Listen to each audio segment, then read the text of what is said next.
Les invito a todos, por favor, que entren. Un texto en la Escritura que está en el libro de Romanos, el capítulo 8, del 28 al 30, que dice: y sabemos que para los que aman a Dios, todas las cosas cooperan para bien. Esto es para los que son llamados conforme a su propósito. Porque a los que de antemano conoció, también los predestinó a ser hechos conforme a la imagen de su Hijo, para que Él sea el primogénito entre muchos hermanos. Y a los que predestinó, a esos también llamó, y a los que llamó, a esos también justificó. Y a los que justificó, a esos también glorificó.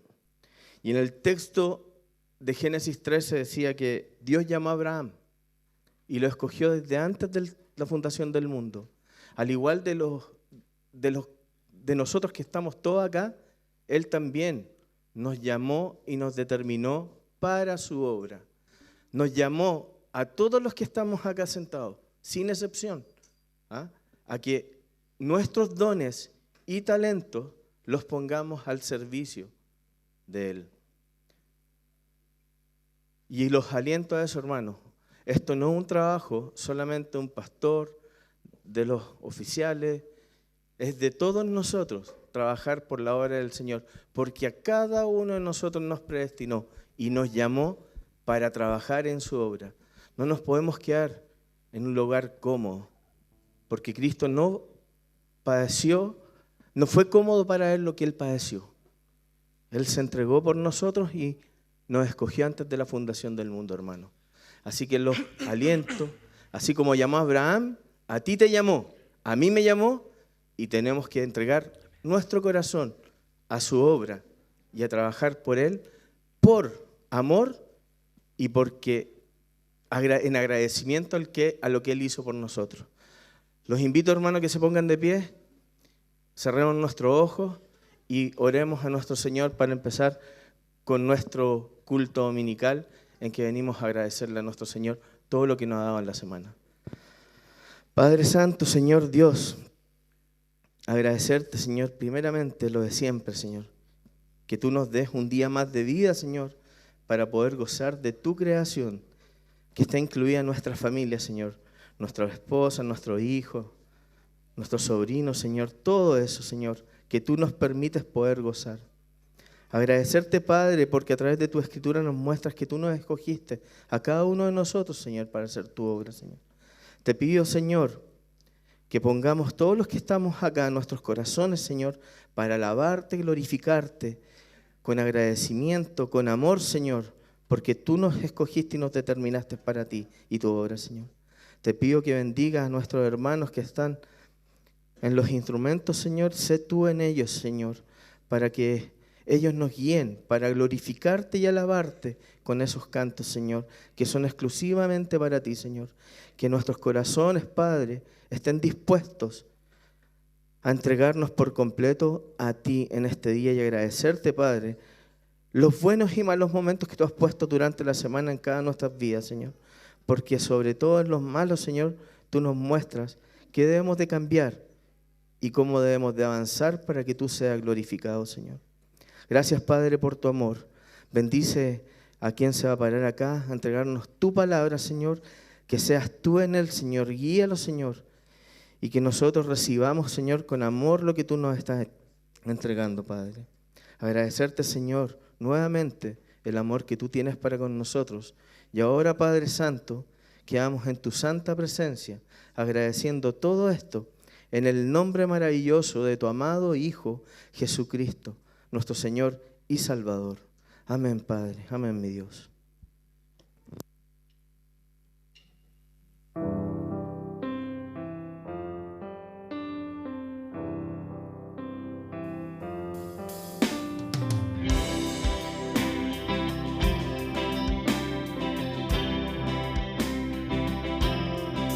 Si tuviste aliento al amanecer y vida en tu interior, si Dios te sostiene con su poder, entonces ven y canta hoy.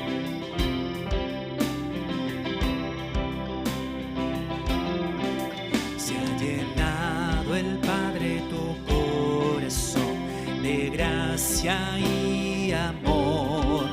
Ven y pon tus cargas ante el Señor, con nuevas fuerzas canta hoy.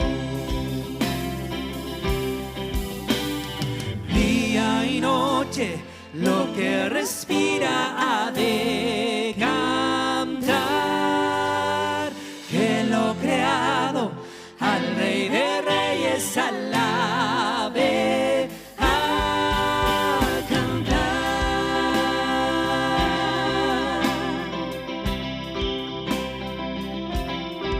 Si el pecado Cristo llevó al morir y libertad le dio, si la muerte el Hijo le puso fin, en gloria está, ven canta hoy. Día y noche lo que respira ha de cantar, que lo creado al Rey de Reyes alabe a cantar. Todo lo que vivo está cantará.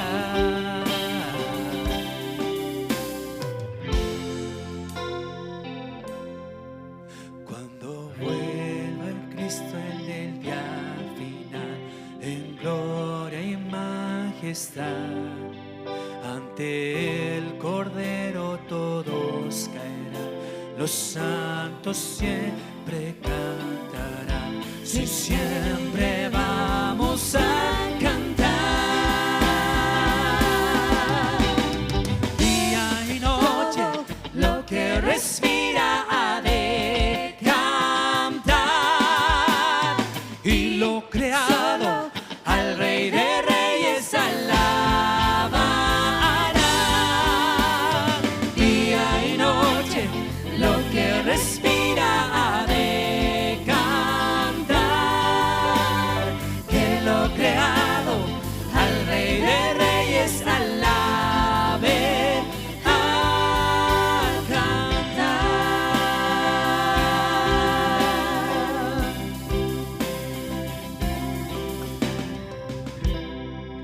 Amén, alabado sea tu nombre, Señor. Toda la gloria es para ti.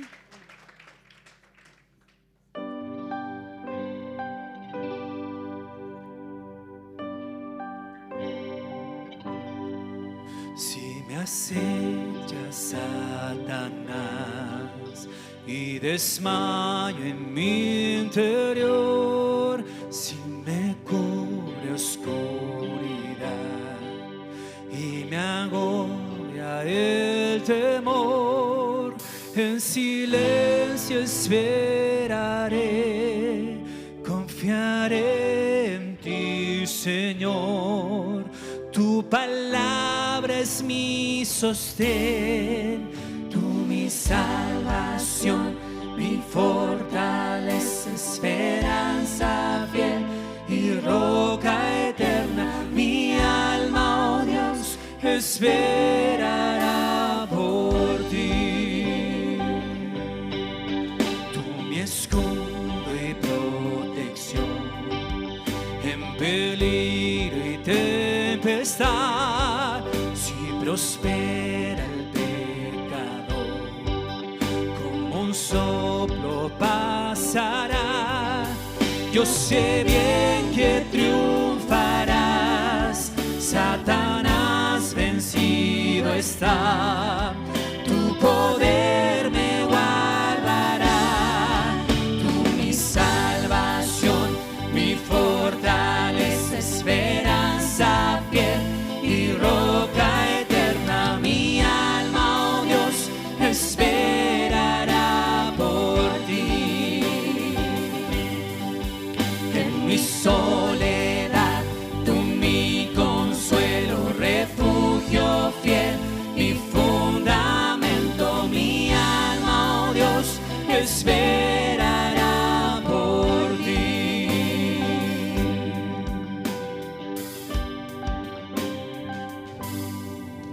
Cuán inexplicable amor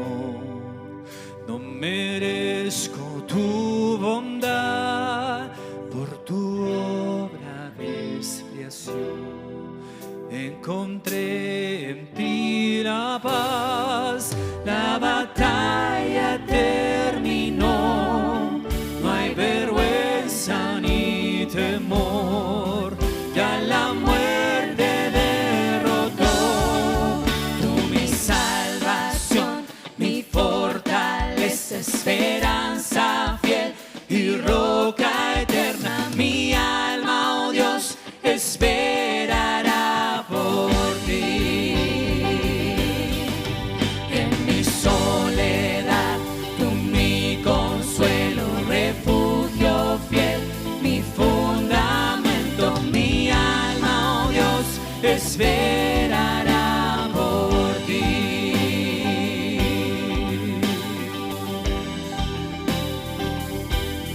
Mi fortaleza, roca eterna, eres Jesús.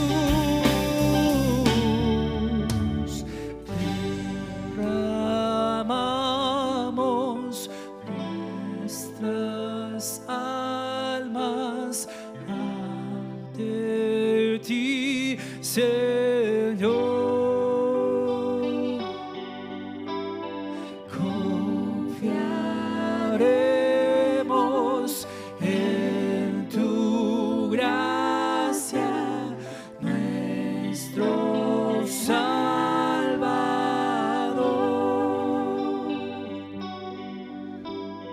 Derramamos nuestras almas ante ti, Señor.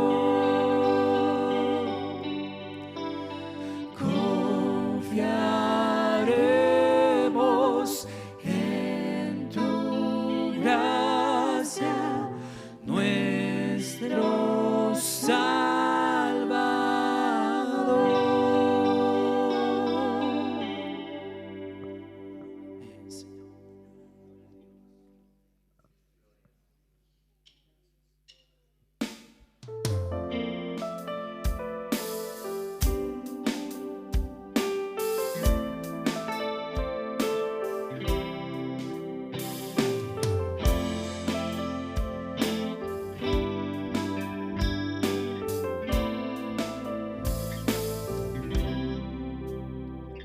Oh, líbranos del Señor, el mundo quebrantado está, aunque haya guerras y dolor, el cielo eterno es nuestro hogar. En ti esperamos, oh Señor, reinas con autoridad.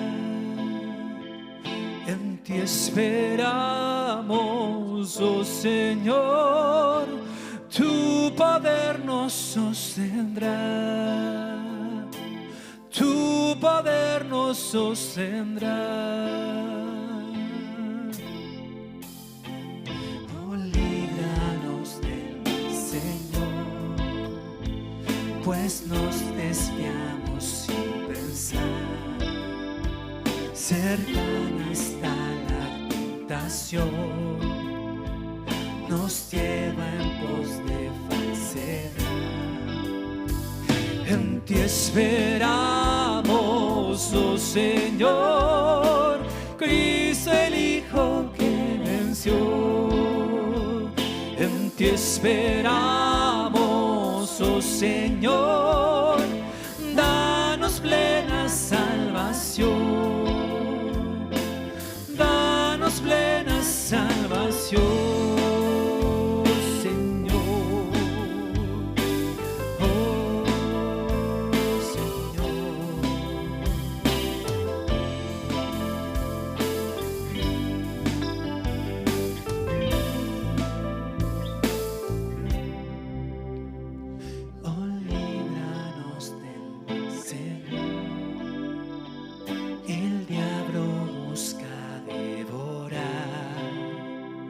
Rugiendo infunde temor, mas tu poder lo aplastará.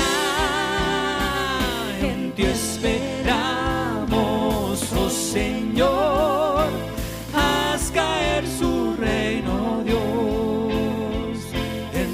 esperamos, oh Señor, te rogamos, líbranos. En ti esperamos, oh Señor, a reinar regresarás. En ti esperamos, oh Señor, la creación se postrará. La creación se postrará. La creación se postrará. Quiero compartir con ustedes el Salmo 32 desde el versículo 5 al 11, que dice: Te manifesté mi pecado y no encubrí mi iniquidad. Dije, confesaré mis transgresiones al Señor, y tú perdonaste la culpa de mi pecado. Por eso que todo santo ore a ti en el tiempo en que pueda ser hallado. Ciertamente en la inundación de muchas aguas no llegarán estas a él. Tú eres mi escudero, de la angustia me perseverarás. Con cánticos de liberación me rodearás.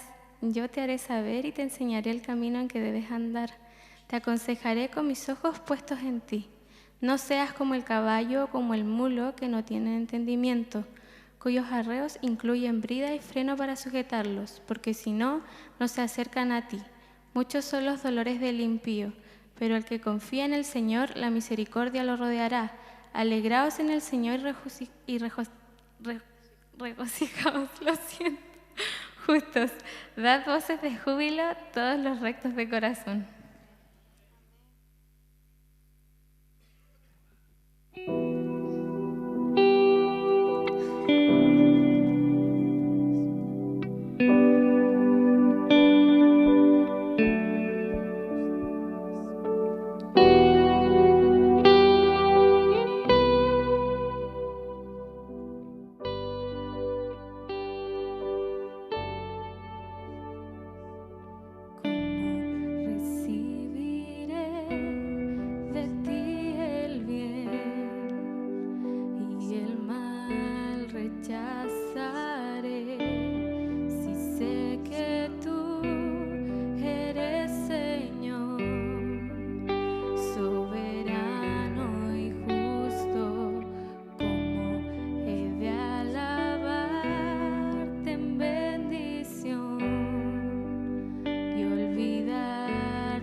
Señor, poderoso Rey de lo creado. Oh, alma alaba, pues Él te ha sanado y salvado. Quien pueda huir, venga con gozo al redil. Únanse para adorarlo.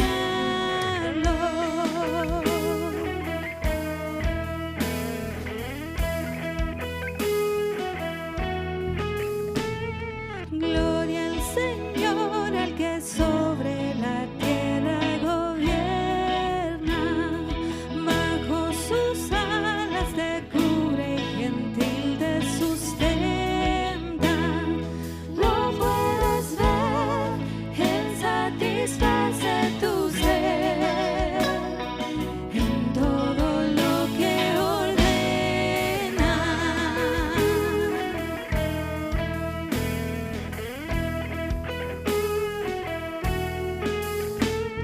Gloria al Señor, tu labor Él prospera y defiende. Misericordia y bondad Él te da diariamente. Piensa otra vez lo que el Señor puede hacer cuando su amor Él te extiende.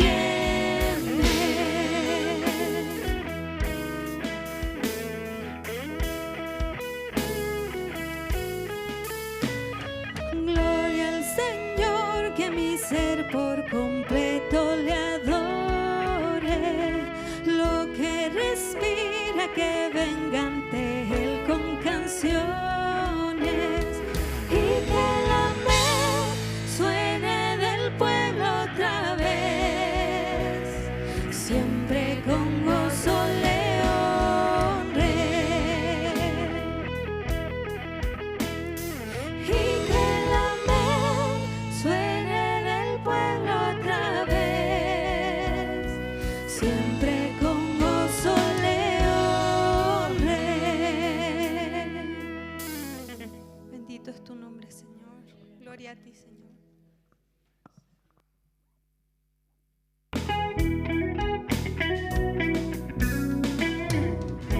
Traemos hoy ante tu altar nuestras coronas.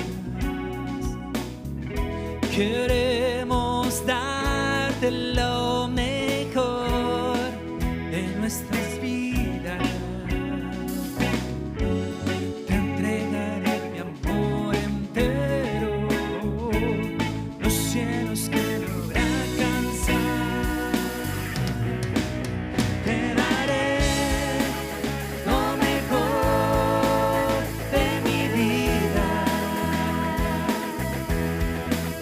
Te daré lo mejor cada día.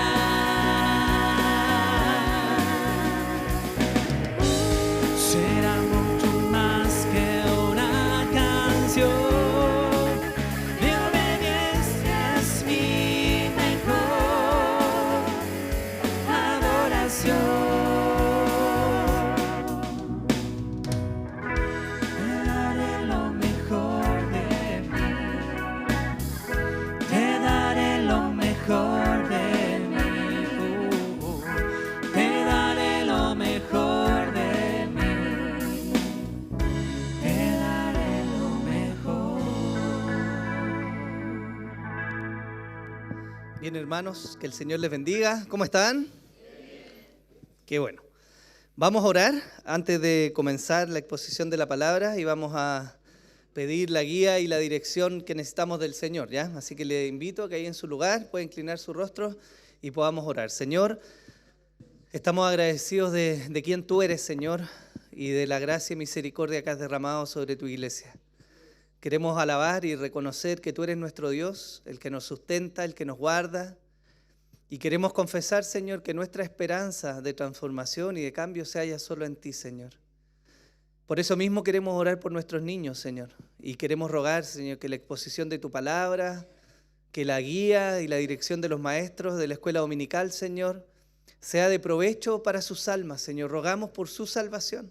para que tú te reveles y te muestres a ellos, Señor, aún pequeños, con la palabra que semana a semana reciben, Señor. Te damos gracias, Señor, por cada hermano y hermana que sirve en ese ministerio, Señor, que se prepara, que ora, que busca, Señor, y que ha determinado servir a nuestros hijos, Señor. Te damos gracias por ellos. También te pedimos en esta hora por el culto, Señor, por la exposición de tu palabra, y queremos rogarte, Señor, que nos permitas, Señor, ser libres de afanes y preocupaciones en esta hora, Señor. Ayúdanos a enfocar nuestra mente y nuestro corazón, Señor, en recibir lo que tú has preparado para nosotros, Señor. Rogamos por la obra de tu Espíritu, porque es imposible, Señor, que solo en nuestro entendimiento, Señor, captemos tu verdad, Señor, y seamos transformados. Necesitamos, Señor, requerimos la obra de tu Espíritu Santo en llevar tu palabra a lo profundo de nuestro corazón, Señor, en confrontar y animar nuestras vidas. Y también te pido, Señor, por mí, para que me des la gracia de exponer tu palabra de manera fiel, Señor, para la gloria tuya, Señor, a pesar de mis debilidades, Señor, y también para la edificación de tu iglesia. Así que te damos gracias en el nombre de Jesús. Amén y amén. Bien, hermanos, ¿pueden pasar los niños, por favor? Lucas capítulo 15. ¿Me avisa cuando lo tenga? Bien, perfecto. Hoy día, hermanos, estamos comenzando una nueva serie, en realidad una miniserie, ¿ya? Solo va a tener un par de capítulos, pero hemos terminado de estudiar las parábolas del reino, ¿ya? Cuyo foco principal era precisamente mostrarnos aspectos del reino de Dios, que Jesús expresó a través de parábolas. Y hemos comenzado hoy día una nueva miniserie, como les digo, en la cual vamos también a ver parábolas, pero esta vez no parábolas que solamente están enfocadas en el reino, sino parábolas que el Señor dijo en distintos momentos de su ministerio y cuya finalidad es mostrarnos aspectos espirituales de la vida diaria. El título de esta serie se llama Parábolas, un tesoro espiritual para la vida diaria. Y vamos a partir hoy día viendo dos parábolas bien conocidas, ya que seguramente usted ha escuchado, ha leído más de alguna ocasión, y vamos a partir entonces viendo lo que el Señor tiene para nosotros a través de esta serie de parábolas. Y yo ruego, hermanos, ruego al Señor que seamos tanto animados como desafiados en nuestros corazones y en nuestro carácter, para ver cómo el Señor nos muestra tanto cómo debe ser un hombre o una mujer de Dios, como maravillas que hay en Dios para su pueblo. Así que dicho eso, vamos a leer las primeras dos parábolas que están en Lucas 15, versículo 1 al 10, dice así la Escritura. Todos los recaudadores de impuestos y los pecadores se acercaban a Jesús para oírle, y los fariseos y los escribas murmuraban diciendo: Este recibe a los pecadores y come con ellos. Entonces él les refirió esta parábola diciendo: ¿Qué hombre de vosotros, si tiene 100 ovejas, y una de ellas se pierde, no deja las 99 en el campo y va tras la que está perdida hasta que la haya? Al encontrarla, la pone sobre sus hombros, gozoso. Y cuando llega a su casa, reúne a los amigos y a los vecinos, diciéndoles: Alegraos conmigo, porque he hallado mi oveja que se había perdido. Os digo que de la misma manera habrá más gozo en el cielo por un pecador que se arrepiente que por 99 justos que no necesitan arrepentimiento. ¿O qué mujer, si tiene 10 monedas de plata y pierde una moneda, no enciende una lámpara y barre la casa y busca con cuidado hasta hallarla? Cuando la encuentra, reúne a las amigas y vecinas diciendo: Alegraos conmigo porque he hallado la moneda que había perdido. De la misma manera, os digo, hay más gozo en la presencia de los ángeles de Dios por un pecador que se arrepiente. En el 2010, hermanos, para ser más precisos, en octubre del 2010, el mundo entero puso la atención en el norte de nuestro país. En una faena minera se dio la noticia de que 33 mineros habían quedado atrapados más de 600 metros bajo tierra. Esto ocurrió en la mina San José, en el desierto de Atacama. La tragedia acompañó al país y al mundo, y sobre todo a las familias, por más de 2 semanas, momentos en los cuales no había señales de vida. No había forma de llegar a ellos. se había perdido la comunicación y también para muchos se había perdido la esperanza. El pensamiento común para muchos fue que ellos ya estaban condenados, ellos estaban perdidos.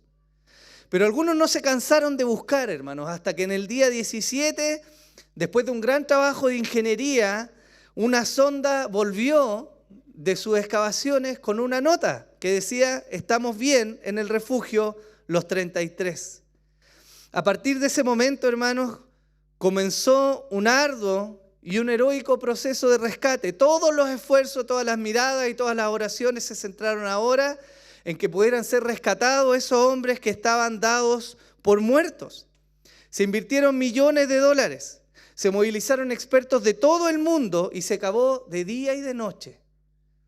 Finalmente, casi 70 días después de aquel acontecimiento, los mineros comenzaron a salir. Y entre llantos y abrazos y vítores de alegría, las familias volvieron a recibir a sus mineros perdidos. La alegría era inmensa, hermanos, porque algo que se había perdido ahora había sido hallado. Y la vida en esta ocasión venció la muerte. En Lucas 15, en estas primeras dos parábolas, se nos relata algo muy similar a lo que les estoy contando. El cielo entero, dice la Escritura, se llena de gozo cuando hay un pecador que se arrepiente. Cuando una vida que parecía estar perdida, de alguna manera, por un milagro del Señor, es encontrada nuevamente. Y el contexto es muy similar, porque lo vamos a ver a través de la enseñanza. Pero en los tiempos de Jesús, este tipo de hombres, recaudadores de impuestos, pecadores, como dice la Escritura, parecían hombres sin esperanza. Vivían sus vidas como muertos espiritualmente. ¿Quién iba a pensar que ese tipo de hombres iban a alcanzar la salvación? Pero esta parábola nos muestra, estas parábolas nos muestran que el Señor es especialista en rescatar aquello que se creía perdido. Como lo hemos hecho en todas las parábolas que hemos estudiado, vamos a revisar primero su contexto y vamos a revisar qué está ocurriendo en esa parábola para que podamos entender realmente el sentido y la aplicación de la misma. Y el versículo 1 del capítulo 15 de Lucas nos da bastante información respecto a lo que estaba ocurriendo. Dice así: todos los recaudadores de impuestos y los pecadores se acercaban a Jesús para oírle. Y los fariseos y los escribas murmuraban diciendo: este recibe a los pecadores y come con ellos. Esta vez, la audiencia de Jesús no es solamente su grupo de discípulos. No son solamente aquellos que quieren oír quizás algunos misterios que Jesús tiene que dar, sino que ahora la audiencia de Jesús son hombres, como dice la Escritura, pecadores. Son recaudadores de impuestos. Y un poquito más allá, mirando quizás de lejos, no tan lejos como para no oír lo que Jesús está diciendo, ni tan cerca como para ser contado entre sus discípulos, un grupo de hombres particulares, los fariseos y los escribas. Y antes de que pasemos a ver el contenido de la parábola, quiero que hablemos de ellos primero para que entendamos quiénes eran. Los fariseos, hermanos, era un grupo religioso judío cuyo surgimiento se ve en el periodo intertestamentario, es decir, en ese gran silencio de alrededor de 400 años entre el último de los profetas y la aparición de nuestro Señor Jesús. Su nombre significa separados y refleja la intención original que tenían ellos, que era de preservar la pureza religiosa y la fidelidad a la ley de Dios en medio de una cultura pagana dominante.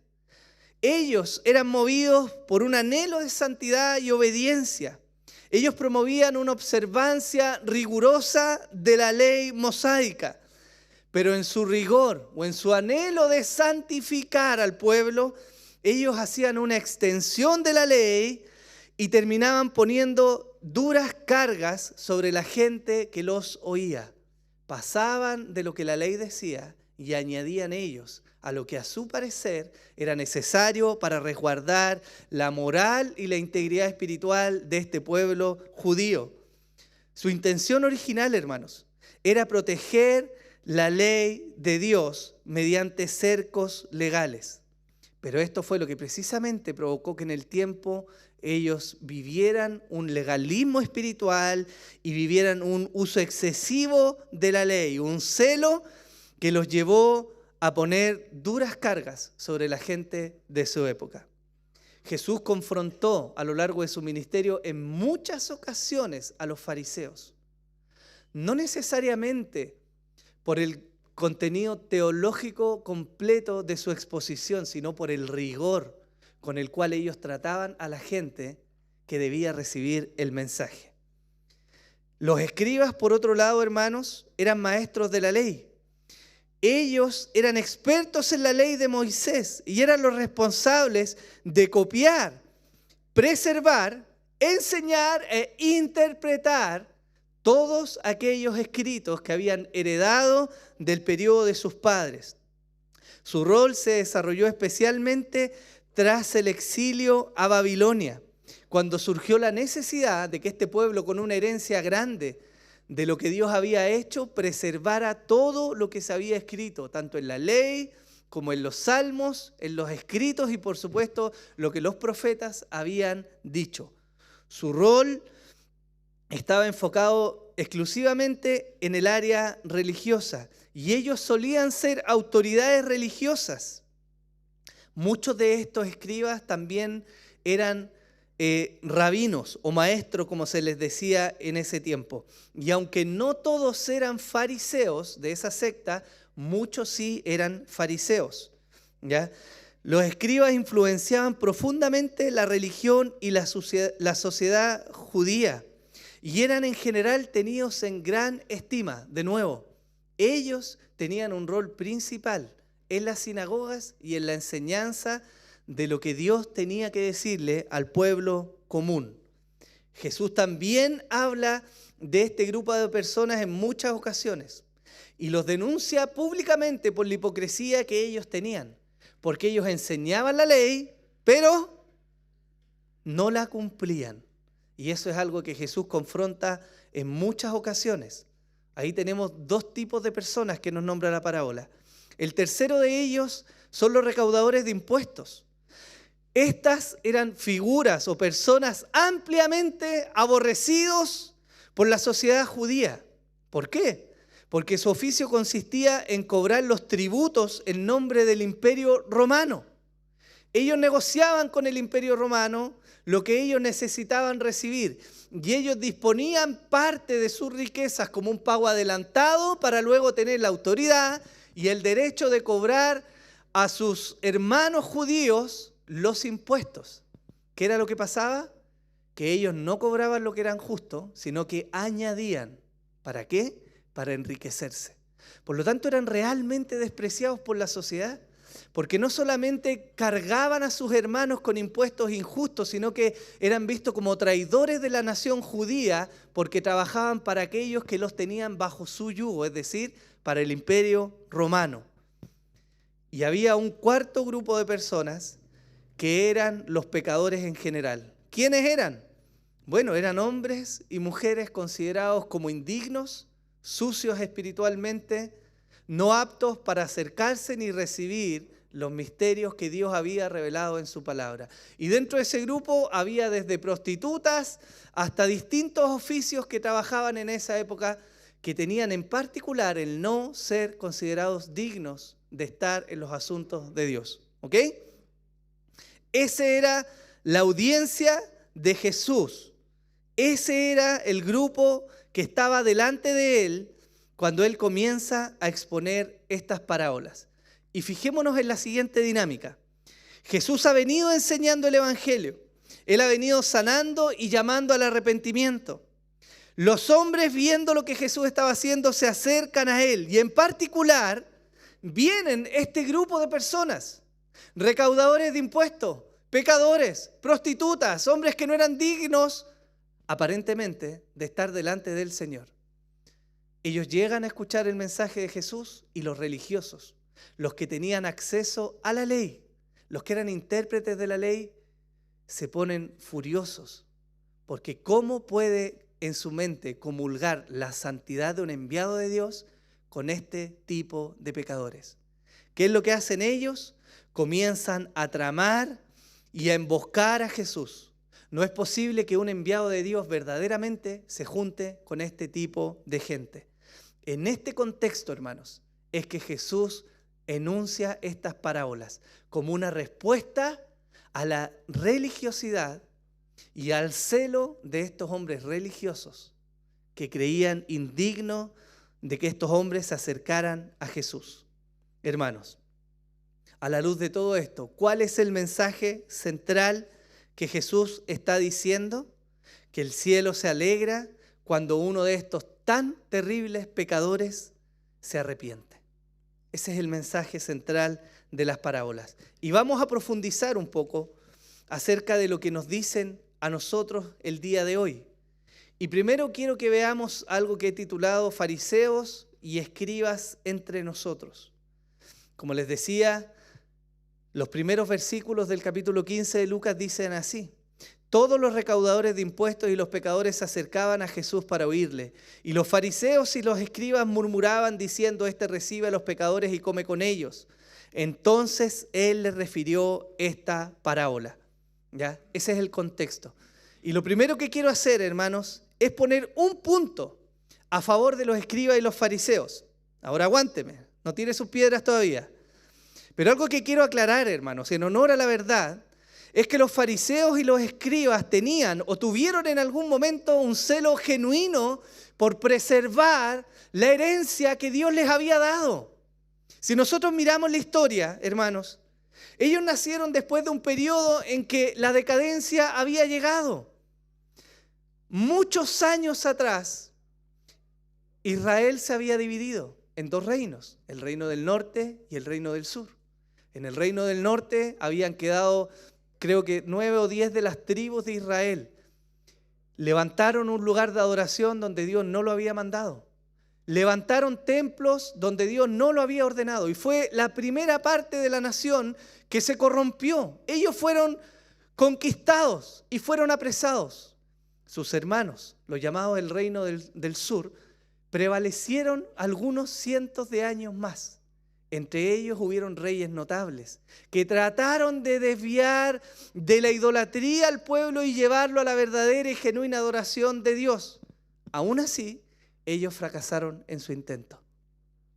Cerca del 586 a.C., Judá cayó ante el imperio de Babilonia.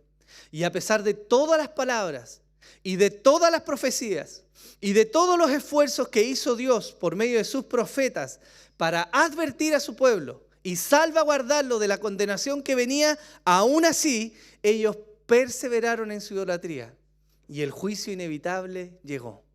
¿Qué es lo que pasó? Ellos fueron puestos en cautiverio. Ellos fueron conquistados. Después de los babilonios vinieron los persas, los griegos y los romanos.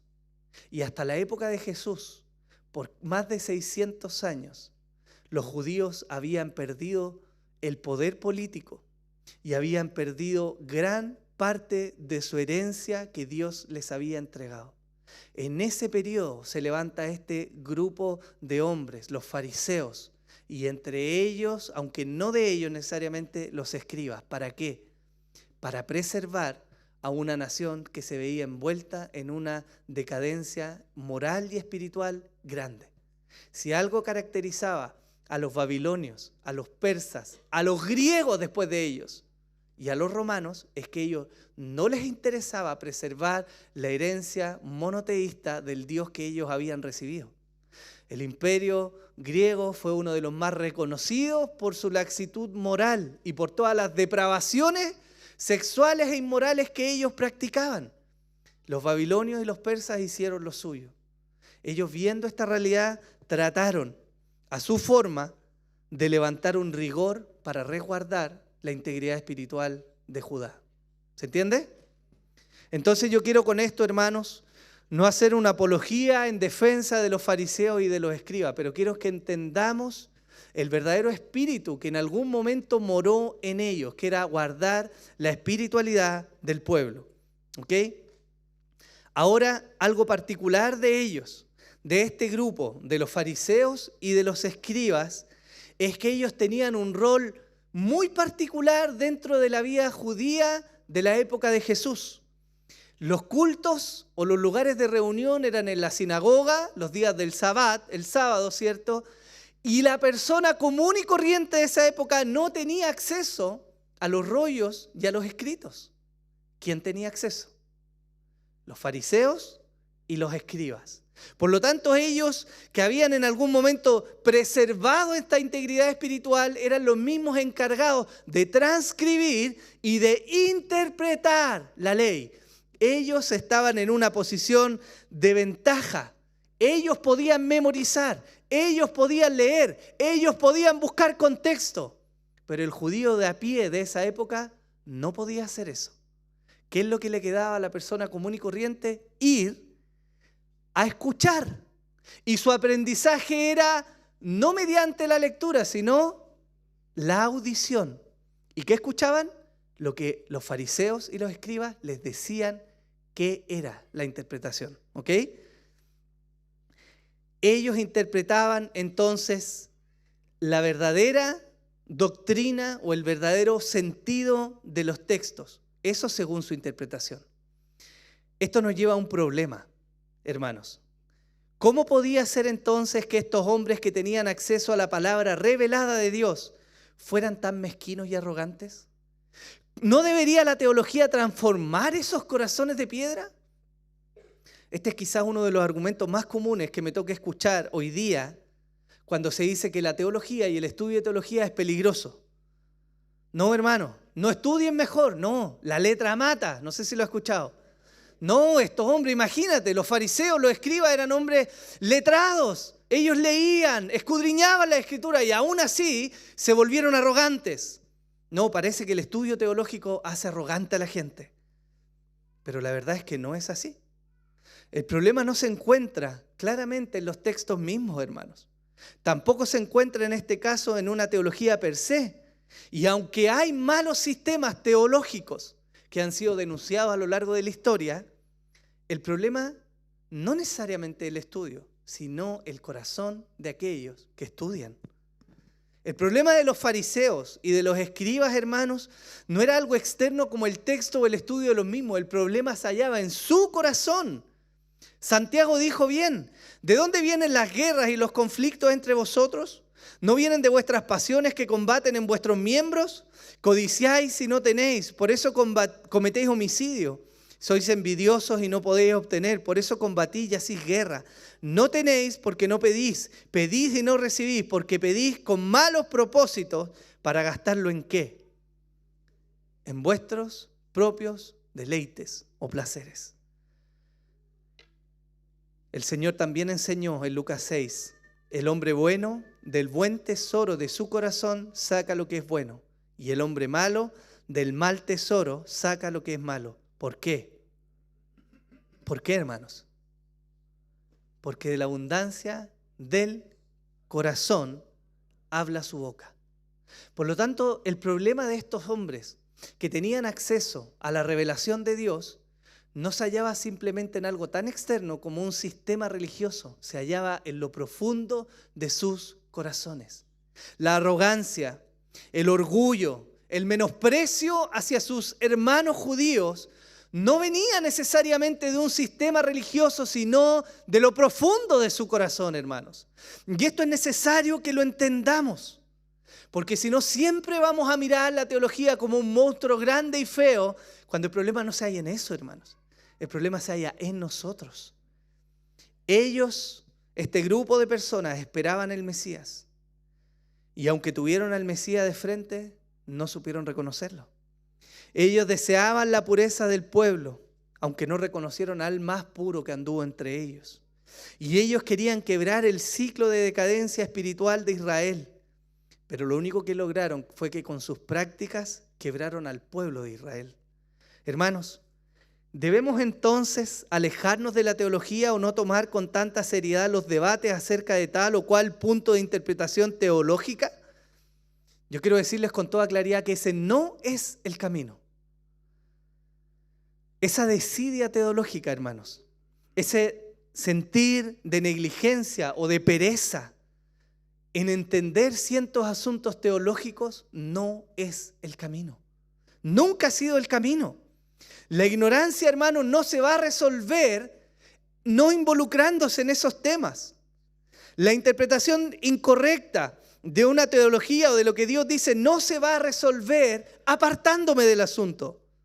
Porque si este fuera el camino, Judas, el hermano del Señor, no habría escrito lo siguiente: amados, por el gran empeño que tenía de escribiros acerca de nuestra común salvación, he sentido la necesidad de escribiros exhortándoos a contender, ¿cómo? Ligeramente. No te metas en esos problemas. Da lo mismo si el bautismo es por inmersión, si es por aspersión, si es en un río, si es en el mar. ¿Para qué vamos a debatir de esas cosas, cierto? Da lo mismo si es teología del pacto, si viene rapto antes o después. No da lo mismo, no hay que meterse en esas cosas. Esas cosas dividen, corrompen a la iglesia. Judas no dice eso. Él dice: he sentido la necesidad de escribiros exhortándoos a contender ardientemente por la fe que de una vez para siempre fue entregada a los santos. Pues algunos hombres se han infiltrado encubiertamente, los cuales desde mucho antes estaban marcados para esta condenación. Impíos que convierten la gracia de nuestro Dios en libertinaje y niegan a nuestro único soberano y Señor Jesucristo.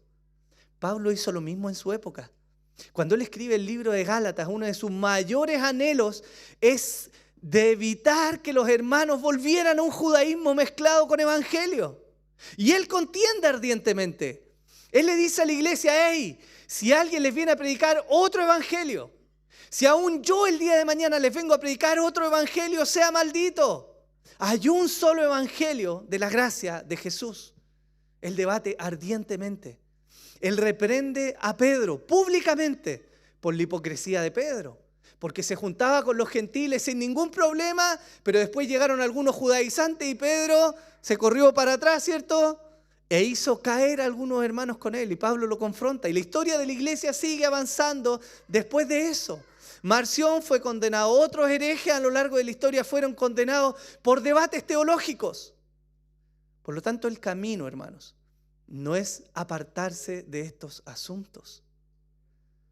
El problema es que miramos lo externo y no miramos lo interno.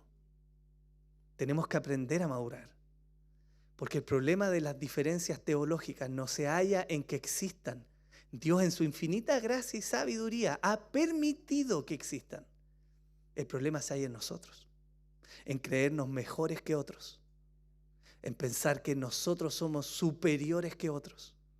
Ese es el problema. Ese fue el problema de los judíos. Ellos querían preservar la integridad de Israel, pero el problema es que ellos se creían mejores que sus hermanos. Y por eso abusaban y ponían duras cargas sobre ellos. ¿Cuál es la primera lección que aprendemos de estos, hermanos? De estos fariseos y de estos escribas. Que debemos sobre todas las cosas cuidar nuestro corazón. Proverbios 4:23 dice: con toda diligencia guarda tu corazón, porque de él brotan los manantiales de la vida. El problema entonces, hermanos, no es que la letra mate. El problema es que nuestro corazón llega a destruir. ¿Nos enojamos o no? Juzgamos, criticamos, miramos en menos, menospreciamos. Ese es el problema, nuestro corazón. Yo les quiero decir hoy día algo que quizás ustedes han escuchado, aunque de una manera diferente. Quizás usted ha escuchado alguna vez: saca el campeón que tienes dentro, ¿no? Yo hoy día quiero decirle algo similar, pero no quiero decirle que saque el campeón que lleva dentro. Quiero decirle que exponga el fariseo y el escriba que lleva dentro. Porque el texto de Lucas nos muestra con claridad, hermanos, que este grupo de personas se creían mejor que otros, o al menos mejor que los recaudadores de impuestos y que los pecadores que se acercaban a Jesús. En su trono de santidad, elevado arriba en la gloria, con su mente llena de los verdaderos estándares de santidad de la fe israelita, ellos se enaltecieron, tanto que no reconocieron al Salvador que caminó entre ellos. Pero esto no es tan diferente de lo que nos pasa a nosotros, ¿o sí, hermanos? ¿No hemos criticado a otros acaso por su estilo de vida? ¿Acaso no hay áreas en nuestra vida en que nos sentimos superiores a otros? ¿Acaso no nos hemos escandalizado de que el Señor Jesús mire a aquellos pobres pecadores que a nuestro parecer no deberíamos ni siquiera saludar? Hermanos, nuestro corazón es engañoso y el pecado remanente en nosotros opera con tal perversión que nos lleva a menospreciar a aquellos por quienes Cristo murió. Y eso es algo de lo que nos tenemos que cuidar. Algunos levantan su conocimiento teológico tan alto que ven a sus hermanos como miserables hormigas. Otros levantan su carrera profesional tan alto que ven a sus hermanos como pobres fracasados. Yo te pregunto, hermano, ¿de qué te enorgulleces hoy día? ¿Cuál es tu gloria? Porque aquella respuesta a esta pregunta va a mostrar en qué áreas de nuestra vida somos escribas y fariseos. ¿De qué nos enorgullecemos? ¿De que somos mejores? ¿De que tenemos una mejor casa? ¿De que hemos criado mejores hijos? ¿De que vengo al culto más pulcro? ¿De qué? ¿De que nos va mejor en la vida? ¿De que tenemos más conocimiento teológico? ¿De qué nos enorgullecemos? Porque eso habla de la hipocresía que hay en nosotros. Y eso indudablemente nos va a llevar a mirar en menos a otros por los que Cristo murió. Nuestra confesión de fe, me encanta cómo lo plantea cuando habla de la palabra del Señor. Porque nuestra confesión de fe dice claramente que es cierto que no todos ven las mismas cosas con la misma profundidad en el mismo tiempo, pero siguen siendo hermanos. Hay un tiempo en el cual algunos van madurando y el deber de la iglesia es acompañar en ese crecimiento, no menospreciar a los que van creciendo. Pero de la misma manera es peligroso alejarse del conocimiento teológico en pos de esta bandera tan unificadora que parece ser que es mejor no entrar en esos debates, ¿cierto? No conocer la fe que tenemos. Eso también es un error, hermanos, que lleva a desviarse. Isaías 58, del 1 al 7, dice así: clama a voz en cuello, no te detengas. Alza tu voz como trompeta. Declara a mi pueblo su transgresión y a la casa de Jacob sus pecados. Con todo me buscan día tras día y se deleitan en conocer mis caminos, como nación que hubiera hecho justicia y no hubiera abandonado la ley de su Dios. Me piden juicios justos. Se deleitan en la cercanía de Dios. Dicen, ¿por qué hemos ayunado y tú no lo ves? ¿Por qué nos hemos humillado y tú no haces caso? He aquí, en el día de vuestro ayuno buscáis vuestra conveniencia y oprimís a todos vuestros trabajadores. He aquí ayunáis para contiendas y riñas y para herir con un puño malvado. No ayunéis como oís, para que se oiga en alto vuestra voz. ¿Es ese el ayuno que yo escogí para que un día se humille el hombre? ¿Es acaso para que incline su cabeza como un junco y para que se acueste en cilicio y ceniza? ¿Llamaréis a esto ayuno y día aceptado al Señor? ¿No es este el ayuno que yo escogí? Desatar las ligaduras de impiedad, soltar las coyundas del yugo, dejar ir libres a los oprimidos y romper todo yugo. ¿No es para que partas tu pan con el hambriento y recibas en casa a los pobres sin hogar? Para que cuando veas al desnudo lo cubras y no te escondas de tu semejante. El Señor nos ayude, hermanos, a mirar con gracia y misericordia a la iglesia que Él ama. Que nos ayude a tender la mano con gracia y generosidad porque Él los ama. Que nos ayude a buscar con fervor a aquellos que le necesitan porque Él les ama. Los fariseos perdieron de vista en su rol de creerse mejores que otros. Perdieron de vista que el Mesías estaba delante de ellos y que esos terribles pecadores no habían llegado sino a buscar gracia, misericordia y perdón en Jesús. Eso quiere decir que hay un Dios maravilloso entre ovejas y monedas perdidas. De los versículos 3 al 10 del capítulo 15 de Lucas se nos dice así: entonces Él les refirió esta parábola diciendo: ¿qué hombre de vosotros, si tiene 100 ovejas y una de ellas se pierde, ¿No deja las 99 en el campo y va tras la que está perdida hasta que la haya?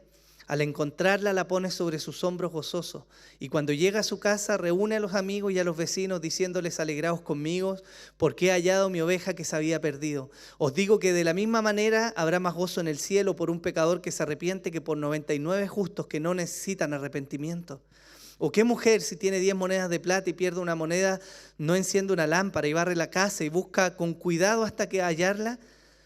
Cuando lo encuentra, reúne a las amigas y vecinas diciendo: alegraos conmigo porque he hallado la moneda que se había perdido. De la misma manera, os digo que hay gozo en la presencia de los ángeles de Dios por un pecador que se arrepiente.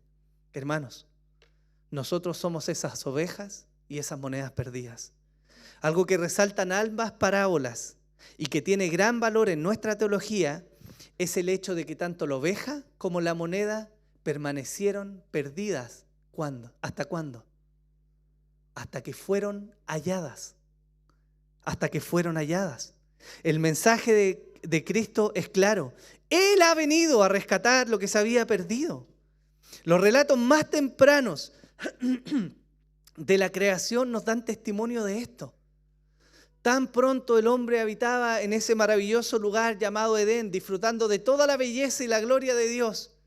Tan pronto como fueron engañados, el hombre cayó. Y con esa caída, toda la creación en pos de ellos se corrompió. Su libertad se volvió cautividad. Y ya no había forma en que el hombre se rescatara a sí mismo. Romanos 5:12 dice: por tanto, tal como el pecado entró en el mundo por un hombre, y la muerte por el pecado, así también la muerte se extendió a todos los hombres, porque todos pecaron. Las consecuencias de esta caída, la Biblia nos muestra que fueron realmente catastróficas. Y la historia nos lo muestra. Después de esa terrible caída de Adán y Eva, tenemos el primer asesinato, y es de un hermano contra su hermano, Caín y Abel. Tenemos relaciones sexuales desordenadas. Primero Abraham con Agar, luego los habitantes de Sodoma y Gomorra. Tenemos una muestra de idolatría, apenas el pueblo sale de Egipto y crean el becerro de oro. Tenemos quejas y constante falta de gratitud de Israel en el desierto. Tenemos falsa adoración y sacrificios humanos. Jefté, que se le ocurrió ofrecer a su hija como sacrificio, que era una práctica pagana. Tenemos liberalismo y abuso de autoridad, y lo vemos en los hijos de Elí. Tenemos pereza, fornicación y asesinato, el gran rey David. Tenemos poligamia, que lo vemos en Salomón. Tenemos rebelión mostrada en Roboam y Jeroboam, que quebraron el reino de Israel. Tenemos orgullo y menosprecio, y los escribas y fariseos son una muestra de eso. Tenemos desidia, porfía y toda clase de males. ¿Y saben quiénes muestran eso? Nosotros. Nosotros. La historia llega a la época de Jesús, hermanos, donde aquellos que prometieron resguardar la revelación de Dios terminaron conspirando para asesinar al Salvador tan largamente esperado. El clímax de todos estos pecados que yo les nombré y de muchos otros que están también en las Escrituras es una muestra muy particular, y es que el hombre se alejó de su Salvador. El hombre se alejó de su Creador. El hombre perdió su rumbo, se extravió de Dios y no había forma en que volviera solo a Él. Pero esto es lo maravilloso de las parábolas, porque hay uno que vino a salvar. Romanos 3, del 10 al 18 nos dice, como está escrito: no hay justo ni aun uno, no hay quien entienda, no hay quien busque a Dios. Todos se han desviado, a unas se hicieron inútiles, no hay quien haga lo bueno, no hay ni siquiera uno. Sepulcro abierto es su garganta, engañan de continuo con su lengua, veneno de serpientes hay debajo de sus labios. Llena está su boca de maldición y amargura, sus pies son veloces para derramar sangre, destrucción y miseria hay en sus caminos, y la senda de paz no han conocido. No hay temor de Dios delante de sus ojos. Esa es una descripción del ser humano en general. No hay quien quiera buscar a Dios. No hay ovejas perdidas que vuelvan solas al Creador. No hay monedas que le digan: hey, Señor, acá estoy. No hay quien, hermanos. Pablo también dice en Romanos 3:23, por cuanto todos pecaron y no alcanzan la gloria de Dios. La vida práctica, nuestra vida práctica, muestra y grita y testifica con claridad que hemos estado perdidos. Pero aquí lo maravilloso, porque a pesar de estar perdidos, Dios se acerca a buscar. Y esa es la mejor noticia que puede haber para un pecador. Él se ha acercado a rescatar. Él está en misión, hermanos. Él es ese buen pastor que busca la última de sus ovejas. Él es esa mujer que ha salido a buscar esa moneda perdida. ¿Y saben qué? No va a descansar hasta hallar esa oveja y esa moneda. Juan 3:16 dice, porque de tal manera amó Dios al mundo, que dio a su Hijo unigénito, para que todo aquel que cree en Él no se pierda, más tenga vida eterna. Ahí en la misma caída, en el Génesis, en ese huerto de Edén, se nos dice, y pondré enemistad entre tú y la mujer, y entre tu simiente y su simiente. Él te herirá en la cabeza y tú le herirás en el calcañar. Hay una promesa en la misma caída que evidencia la gracia de este gran Dios que está decidido en venir a rescatar, a redimir a su humanidad perdida. Isaías 59:20 dice, y vendrá un Redentor a Sión, y a los que en Jacob se aparten de la transgresión, declara el Señor. A pesar de que el hombre se perdió, hermanos, Dios emprendió una misión de rescate. Él está redimiendo. ¿A quiénes está redimiendo? La parábola nos lo dice con completa claridad. A los perdidos, primeramente. Lucas 19:10 dice, porque el Hijo del Hombre ha venido a buscar y a salvar. ¿Qué? ¿Qué vino a buscar y a salvar, hermanos? Lo que se había perdido. A eso vino Jesús. ¿A quién más vino? A los enfermos. Mateo 9:12, al oír esto, dijo, los que están sanos no tienen necesidad de médicos, sino los que están enfermos. ¿A quién vino Jesús? A buscar a esos enfermos. ¿A quién más vino Jesús? A los pecadores. Versículo 7 del capítulo 15 de Lucas, os digo que de la misma manera habrá más gozo en el cielo. ¿Por qué? ¿Por qué? Por un pecador que se arrepiente, que por 99 justos que no necesitan arrepentimiento. El versículo 10 nos dice, de la misma manera os digo, hay gozo en la presencia de los ángeles de Dios por un pecador que se arrepiente. ¿A quién más vino a buscar el Señor? A lo débil, lo necio y lo menospreciado. 1 Corintios 1 del 27 al 28, sino que Dios ha escogido, ¿qué dice ahí? Lo necio del mundo para avergonzar a los sabios. Y Dios ha escogido lo débil del mundo para avergonzar a lo que es fuerte. ¿Y qué más? Y lo vil y lo despreciado del mundo ha escogido Dios, lo que no es, para anular lo que es. Los fariseos y los escribas miraban a estos recaudadores de impuestos, traidores de la patria de Israel, vendiendo a sus hermanos, hombres que eran sucios en sus actos, que eran pecadores, que no eran dignos de estar delante del Señor. No tan diferente a nosotros. Pero lo maravilloso es que Él vino precisamente a ellos. Él vino a rescatar a los pecadores, a los que tienen necesidad de un Salvador. Hermanos, ¿tenemos realmente necesidad de un Salvador o no? Fielmente dijo el Señor que a todos los que vinieran a Él, Él no los rechazaría. ¿Cuál es el problema? El mismo problema de los escribas y de los fariseos. Nuestro corazón, que nos hace pensar que no tenemos necesidad de un Salvador, cuando nuestra vida evidencia claramente que necesitamos urgentemente un Salvador. Hermanos, si nos presentáramos según nuestras propias obras y solo según nuestras obras delante de Dios, nadie de nosotros entraría al cielo. Nadie de nosotros. El cielo se alegra por la salvación de aquellos que se han perdido. En el mismo texto que leímos, el Señor dice, habrá más gozo en el cielo por un pecador que se arrepiente. Y lo repite en las dos parábolas, de la oveja perdida y de la moneda perdida. Hay gozo en el cielo. ¿Cuándo? Cuando un pecador se arrepiente. Y esto es un claro contraste de lo que Jesús estaba viendo con sus ojos. Jesús está enseñando, predicando, mostrando los misterios, trayendo sanidad, y llegan a Él los pecadores, esos terribles pecadores, hombres con los cuales no nos gustaría estar. Pero ellos llegaron a Jesús. Y hay dos reacciones. Los fariseos y los escribas se enojan. ¿Cómo puede este hombre que dice venir de Dios juntarse con estos pecadores? ¿Cómo?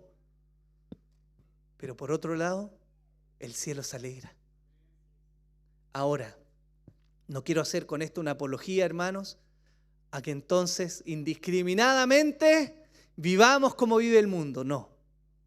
Hay una condición para que el cielo se alegre, y es el arrepentimiento de los pecadores.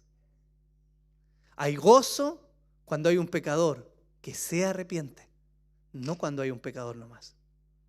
¿Se entiende? Amados hermanos, nuestra propia religiosidad nos ha enseñado mal. Nos ha enseñado que para Dios es tedioso recibirnos en nuestros pecados. Pero eso es una mentira. El cielo se alegra, hermanos, por el regreso de aquel que estaba perdido.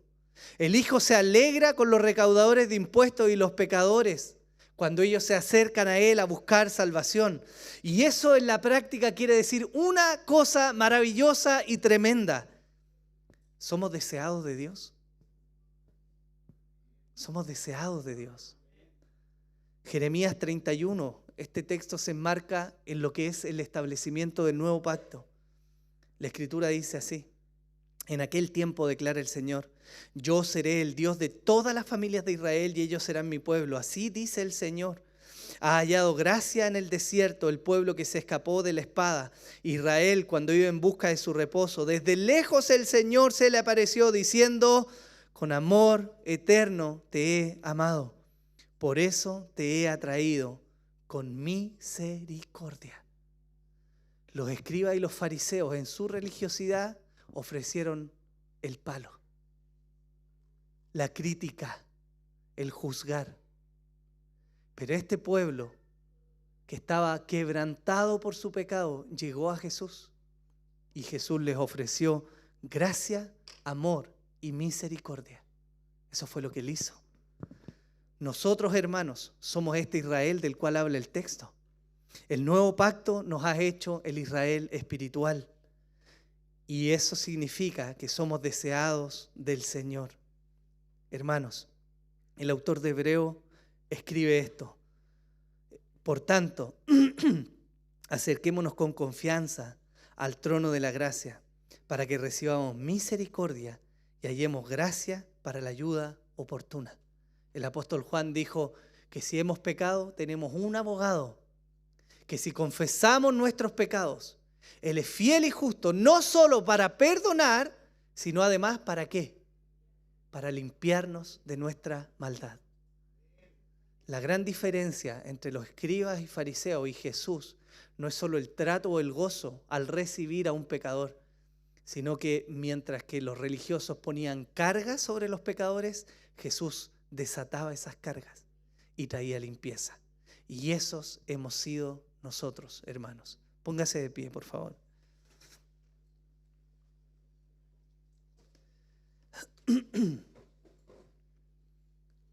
Estas primeras parábolas nos hablan de un gran y maravilloso Dios. Y yo lo quiero invitar hoy día a que oremos, precisamente el día de hoy que celebramos la Santa Cena, a que podamos orar.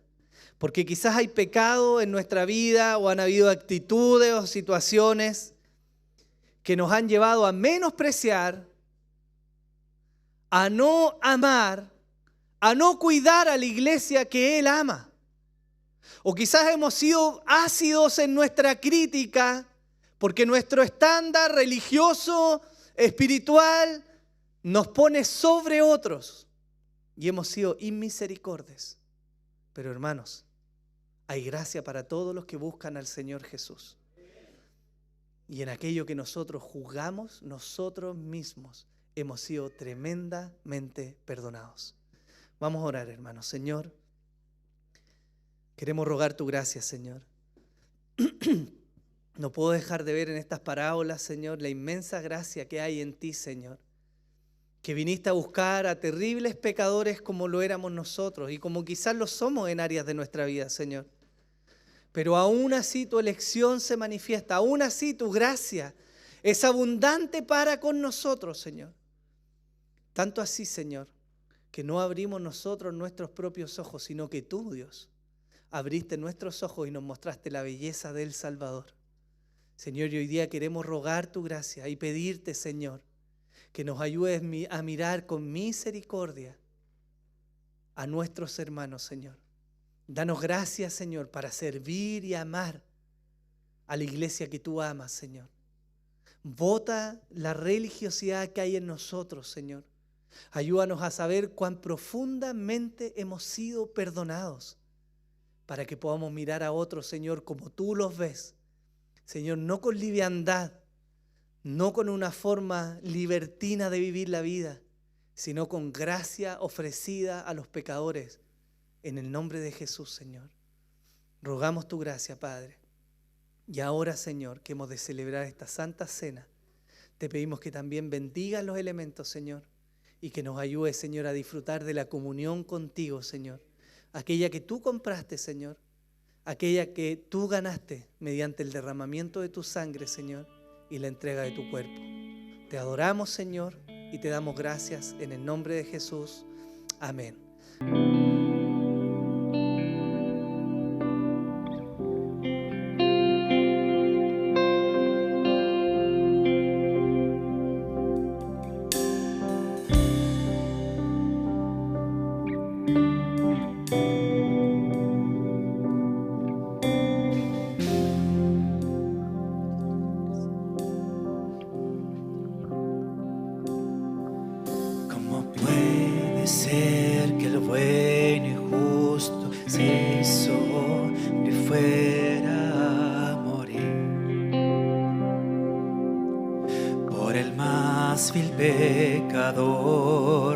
Como siendo yo su enemigo, el sufrimiento en mi lugar tomó en aquella cruz y cargó mi maldad sobre él.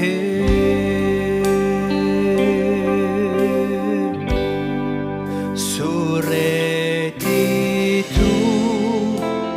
por la fe mía es.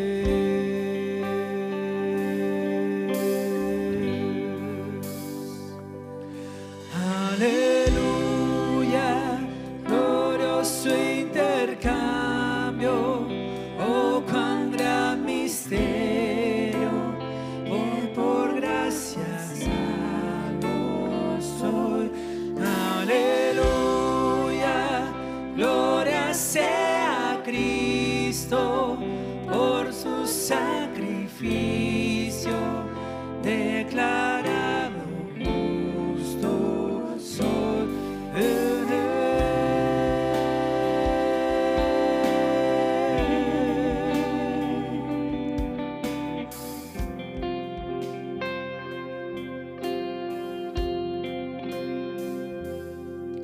¿Cómo es posible que Jesús, como a su Hijo, Él me recibió? En su nombre llevó su perfecta vida de obediencia al Padre. Yo creer, Él me otorgó y perdón le dio. Y cargó mi maldad sobre él. Su rectitud por la fe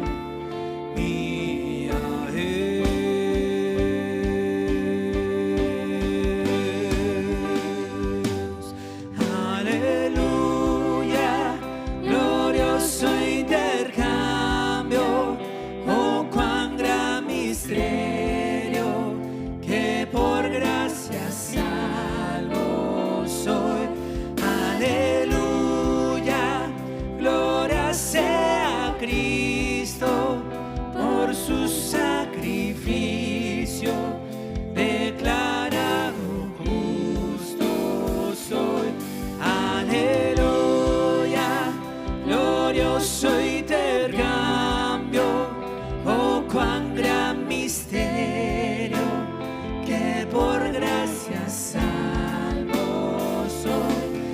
Aleluya, gloria sea a Cristo por su sacrificio, declarado justo soy en él.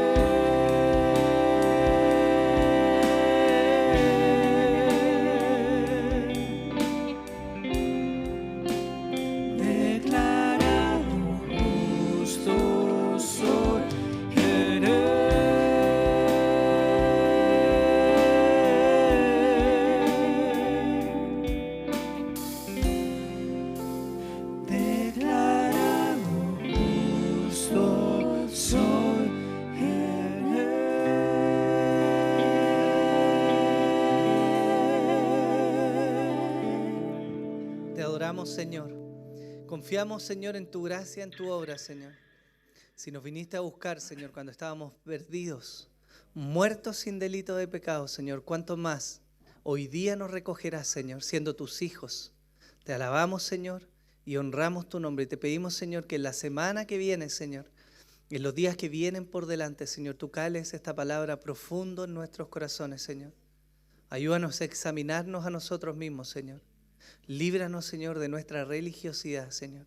Y ayúdanos a llegar en humildad a ti, Señor, y a nuestros hermanos. Te damos gracias por este culto. En el nombre de Jesús. Amén y amén.